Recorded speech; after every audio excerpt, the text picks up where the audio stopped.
Hey there, all you kings and queens and tough guys and bad bitches. How's it going? Sorry, I'm pandering to you. I just spent like 2 hours watching YouTube stuff with my girlfriend about major YouTube influencers and how they BS you by telling you how much they love you, and then they manipulate you into buying their crap. At least you know when I tell you I like and appreciate you for watching my channel, you know it's genuine. Because I don't even have merch at this point. I would like to at some point get merch, but I need to get a little bit bigger. And I'm not gonna sell you $2 crap for 80 bucks. I'll tell you that much right now. I don't know. I've always considered the possibility of doing merch at some point, but not yet. I need a little bit more, financially speaking, and I need more people that are going to be willing to buy my stuff. I know some of you out there, I know you. Some of you out there are going to be like, I don't care what it is. You could tell me it's a super expensive, high quality shirt that has like my name and some caricature for me on it, and I'll pay the 50 bucks even if I know deep down it's only like a $3 shirt. Okay, anyway, that was a ramble. Which is exactly what I'm trying not to do as much in some of these videos, trying to get to the point. Here I am 90 seconds in and I haven't even started. Anyway, I don't even remember what the damn date is anymore. It's June 11th. That's good, because I was about to say it's June 9th. That would have been inaccurate. Anyway, it's June 11th, 2021. A new day, a new story, but as always, before we get to that, remember as always to like, share, subscribe, hit my Patreon. I'm always posting new stuff there, and I'm trying to post there multiple times a week for you in the form of various different forms of content that you can only have access to if you join my Patreon now. The link to that is in the description of this video, as well as the links to my Instagram, Facebook, TikTok, and subreddit. It's a lot of stuff. So anyway, let's get to today's video about a scheme that worked but didn't work well.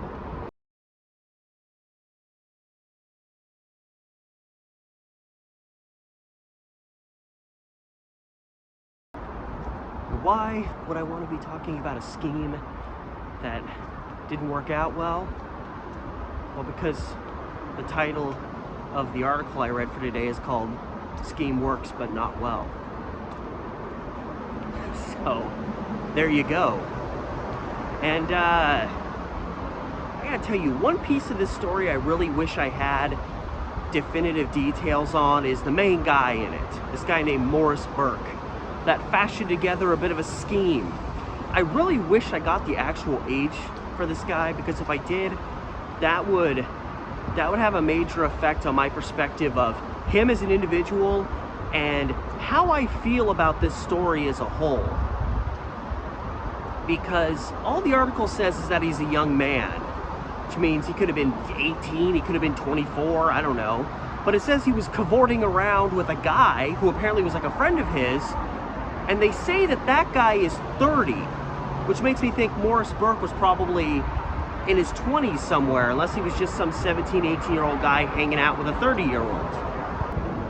And, you know, the reason I would really like to have known his exact age, the distinction between whether he was like 18 or 26, is because the main reason he wanted to pull off this scheme, which I will get into what that scheme was exactly, is the motivation for pulling a scheme was he was trying to win over the affections of a daughter of a Mrs. A. Snow, who the article says was the proprietor of the Terminus Hotel on Knott Street between Mississippi and DeLay, which means it would have been in North Portland, kind of in the vicinity of like the Mississippi kind of neighborhood. There's like a stretch that still has a lot of old buildings dating back a long time. It's a pretty cool stretch, but it's a very trendy stretch at the same time, which kind of kills a little bit of the vibe, the historical vibe for me, but it's still a pretty cool area.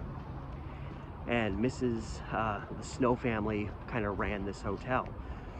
But what concerns me on the matter is they say that Morris Burke was interested in winning over the affections of one of his daughters, their daughters, It doesn't say which one though, and it states that the daughters in question were 14 and 16 years of age. So if he's 17, just turned 18, and he's going after the affections of their 16-year-old daughter, that's one thing. But if, as a young man, as the article says, if he was like 25 and he's chasing after a 16 or possibly a 14-year-old, that's a whole other situation. Now, granted, this story took place in 1909. And way back when, you know, there were, you know, 15, 16-year-olds getting married. It wasn't super common, but I mean, it was more common than it is now. And usually, at least in moderately decent parts of society, these, you know, young couples that were getting married, usually they were roughly around the same age. So even though they were getting married young, there wasn't anything necessarily creepy about it. Now, of course, in other slightly less savory parts of the world, it was a little bit more commonplace for like full-grown adults, always men, who were, you know, 30, 40, 50 years old, who would marry teenage girls for multitude of different deplorable reasons, and often also, you know, just to have a woman to do the housework around, you know, the house. Watch The Color Purple. That's one example. So that's why I would really like to know the age of this guy's, because, you know, was this an 18-year-old guy chasing a 16-year-old, or was this like a 26-year-old chasing a 14-year-old? That information isn't really bore out to us. And again, the fact, I mean, obviously, you know, you can be 20 years old and your best friend could be 28, you know, just depending on the circumstances. But the fact that the accomplice in this scheme with Morris Burke was described as a guy who was 30, which makes me think Morris Burke was probably more in his 20s than 18. But I don't know for certain. So that's one element. Then there's the scheme in and of itself, which is funny, but also kind of concerning to me. This seemed very much like maybe this guy was just trying to come up with a quirky, creative way to have a moment alone with this girl to declare his love. Maybe it was truly romantic, but it kind of comes off as a creepy guy trying to lure an unknowing victim to a certain location, and oftentimes instances like that do not end well. So here was Morris Burke's idea. He contacted, I don't know how he made this work, because if I was Mrs. A. Snow and I got a call regarding this, I would be very suspicious. But apparently the mother in this case wasn't, because she complied. Morris Peterson, that was a basketball player. Morris Burke contacts Mrs. A. Snow, and I don't know, maybe Burke was like a friend of the family. They just didn't know that he was in love with one of their daughters, so maybe they just thought he was this chill, trusty, reliable guy. So he calls them, the mom, and says that he has a friend who's ultimately this 30-year-old accomplice, who's recently lost both of his legs. It doesn't explain in the article how his friend lost his legs. Maybe he didn't have to come up with a backstory for that, because his friend had his legs, I think.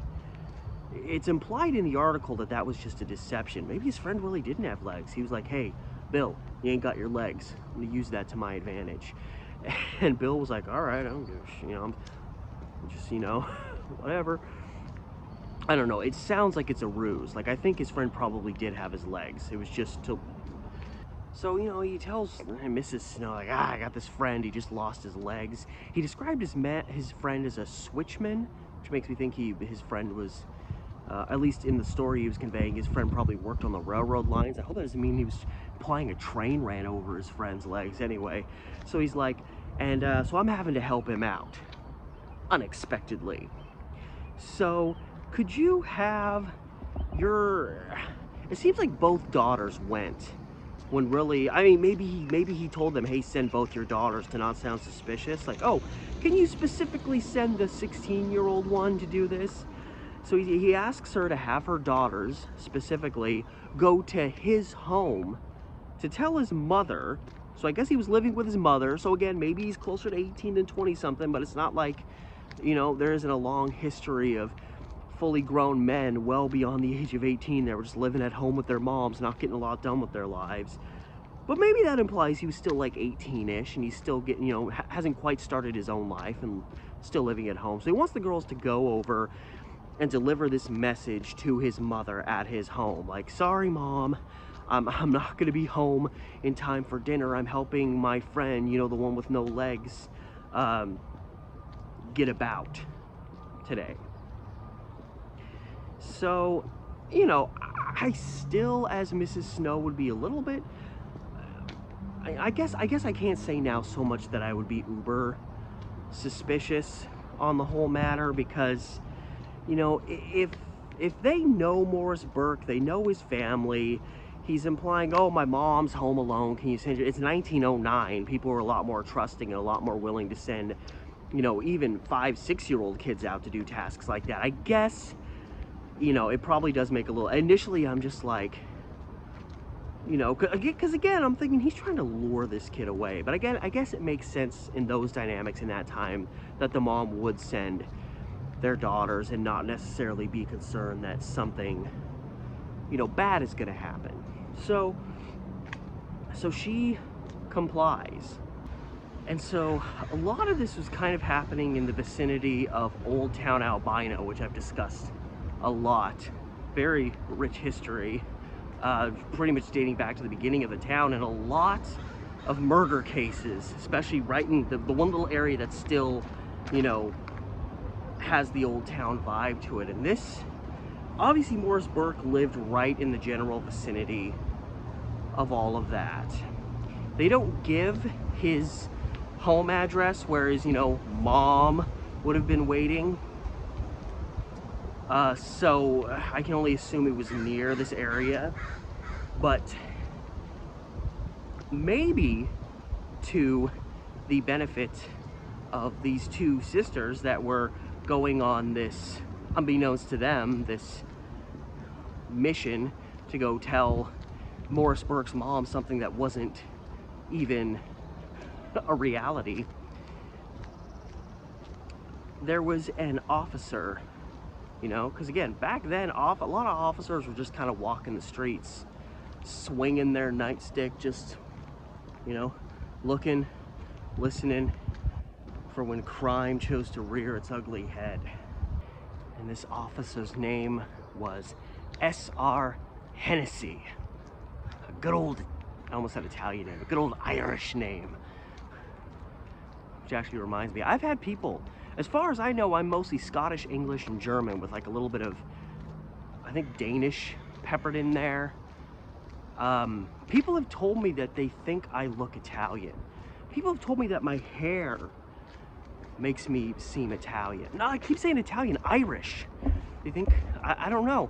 I don't know exactly what that means, but I gotta do that test. Figure out more about my ancestry, because there may be some Irish in there none of us knows about. Anyway, so Officer Hennessy is in the vicinity of Russell and Mississippi, which is, again, right smack dab in the middle of Old Town Albina. In fact, Russell and Mississippi, at the northwest corner of that intersection, is where the apartment house is located, where a story I've mentioned numerous times. In fact, I've mentioned it at least once in this series. That's the rooming house where 5-year-old Barbara Holtzman, only 2 years later in 1911, would be found, you know, brutally murdered and her body stuffed under a bed by an assailant who's never been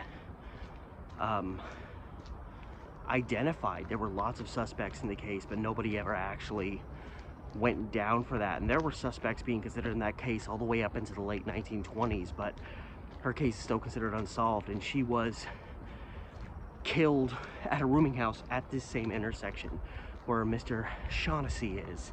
Hennessy. Shaughnessy. I mean, that's an Irish name too. Officer Hennessy is at that intersection, and he sees these two, the Snow sisters, I guess you could call them. And, you know, they're walking around and they're trying to find Morris Burke's home. And, you know, maybe they don't know totally where he lives, so they're kind of like looking around, trying to make sure they're going the right direction. Whatever the case, the officer kind of, they attract his attention. They attract Officer Hennessy's attention. Something just doesn't seem quite right. So he starts following them. You know, I guess he was just curious. And he tracks them until they make it to Morris Burke's house.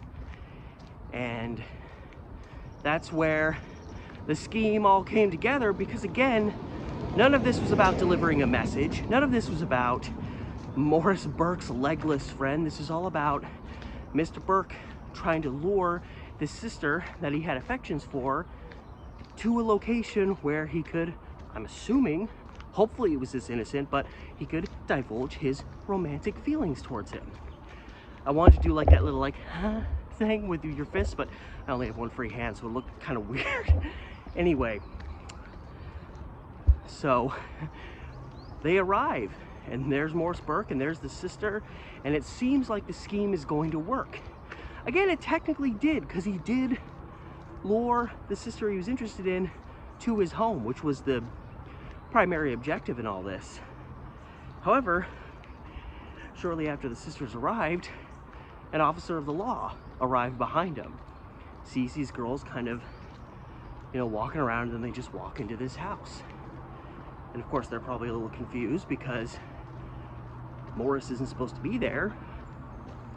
And the officer quickly descends on the home, shows up, sees Morris, who actually does have his companion there.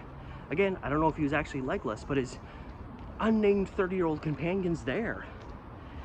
And the officer walks in, sees the scene, sees what's going on, and orders the girls to go home. Get out of here, I don't like any of this. So he sends them on their way. And apparently, you know, he then decides he's going to arrest Morris Burke and his friend for, you know, luring these girls there. I guess that might conduct lewd behavior.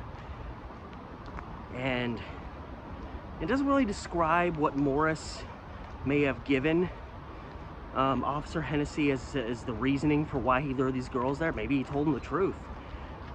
But if he told them the truth, I feel like Officer Hennessy, especially back then, I feel like Officer Hennessy would have been like, well, find a better way to do it, jackass. But Officer Hennessy arrested him. And in fact, he told Morris, you know, and his friend, get to your feet. And they actually didn't comply initially. They sat there and tried to wait it out as long as they could. I don't know, maybe they thought 2 against 1. This officer tries to jump us, we'll jump him first and take off running.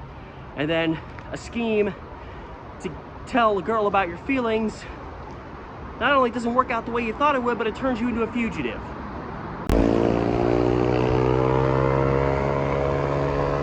Hell yeah, brother. So, you know, they refused to get up initially, and finally the officer had to roust them and take them in.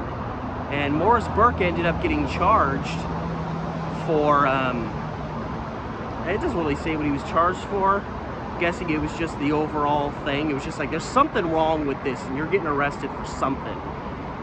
So he got arrested, he had to pay $5 bail to get out. But I wonder what the aftermath was for all of this. Like, did Morris Burke still keep trying to get this girl's attention? I assume she didn't know about his feelings initially, because the way it's all set up is like she didn't know, and he wanted to do this grand, potentially creepy gesture to kind of win her over.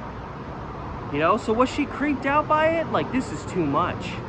Or was she maybe like, hey, you know, it was a little odd, but this guy went to all this work just to get me alone to tell me how he felt? You know, that's kind of sweet. I guess it depends on the person. But I mean, whichever daughter it was, regardless of what she felt, I mean, I can just imagine what her family felt. because I get the vibes based on the overall story that the Snow family and the Burke family probably knew each other well.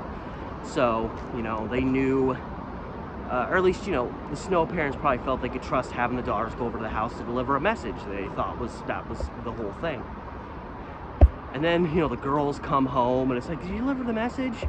No, we went there and it was just Morris and a friend, and a cop showed up and like yelled at us to leave, and I think Morris got arrested. And you know, I could just see the parents, like they always thought Morris Burke was such a nice young man, and now the mother's like, oh, that Burke boy, I forbid you, young lady, I forbid you to ever speak to that Burke boy again. And the dad's sitting at the dinner table, slams his fork down, and he's like, son of a bitch, I always knew that Burke kid was no damn good. And then it just goes around and around like that. But I don't know. Seems kind of unlikely. I don't know. Maybe the parents thought, you know, it's a lot to put together just to tell our daughter how you feel. And again, I wish I knew Morris Burke's age. I mean, I feel like at that time, depending on who the family was, even if like it was the 16-year-old daughter and he was like 22, maybe they didn't think that was necessarily that crazy. Because again, you know, younger people would sometimes marry older people, and young people, you know, in their teens did get married sometimes. It's really all a matter of who the people were. But I get the vibe that after that incident, the Snow parents were probably not too happy with what happened. The fact that this guy deceived them to, you know, lure, you know, ultimately both the daughters to one location. And again, did Morris Burke have maybe more sketchy means by, you know, it's really hard to say whether this was him trying to lure a girl to a place to do whatever he wanted, or if like this was all genuine. He just thought, I'm gonna pull this ruse and it'll get me what I want, which is some time alone with this girl. Maybe his motives were genuine and he just tried to get like too overly creative about it. Hell yeah, brother. These are details that unfortunately only the people directly involved could have known for absolute certainty. But it's an interesting story. Can't deny that. A lot of pieces. A lot of bits and pieces getting thrown together violently. I don't know. So I hope you enjoyed today's little story. The first time I read the article, I kind of scanned over it. It's easy to miss information that's kind of critical. So I kind of skimmed through the article, and by the time I got done, I'm like, I don't even understand what happened here. Maybe I'll have to find a different story. This was too complicated for me. Then I actually sat and took an extra 30 seconds to actually actively like read the thing. And then it's kind of oddly written. Like you have to read it a few times to realize, you know, initially it's kind of implied that the officer told the girls to go home before they made it to the house, but then later you read like they were in the house and he told them to go. So you're like, oh, so he must have just tracked them to the house. And then when he saw the circumstances, then he told them to leave. But it's, so, you know, it wasn't, I mean, a lot of articles back then were not flawlessly written, so you can't, you know, it was just a matter of the times. And I'm sure some articles were, you know, stories were coming in at the last minute and they had to be kind of thrown together. You know, it is what it is, and I finally was able to put all the pieces together to bring this story to you today. So I hope you enjoyed. And as always, and I'm not lying, like a lot of uber duper, super duper, whatever, highly influential, this is not going anywhere, YouTubers that make a lot of money off of YouTube by BSing you into thinking that they really like you and care about you and that they're your friend when they're really just someone that wants you to buy their merch.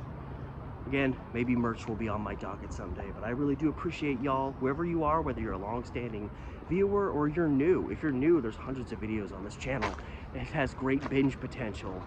Maybe I'm just a little too conceited about my works. But anyway, you want to help me grow, help me appreciate you even more, remember to like, share, subscribe, and you can hit up my Patreon. Again, as I said before, I'm trying to post there multiple times a week, at least twice. And that's all stuff you can't get unless you become a Patreon supporter now. The link to that is in the description with this video, as well as links to my Instagram, Facebook, I have to remember all of them, TikTok, and subreddit. Yeah, I think that's it. And one more time from the heart, thank you for watching. This has been Steve the Amateur Historian. I'll see you tomorrow. Hopefully.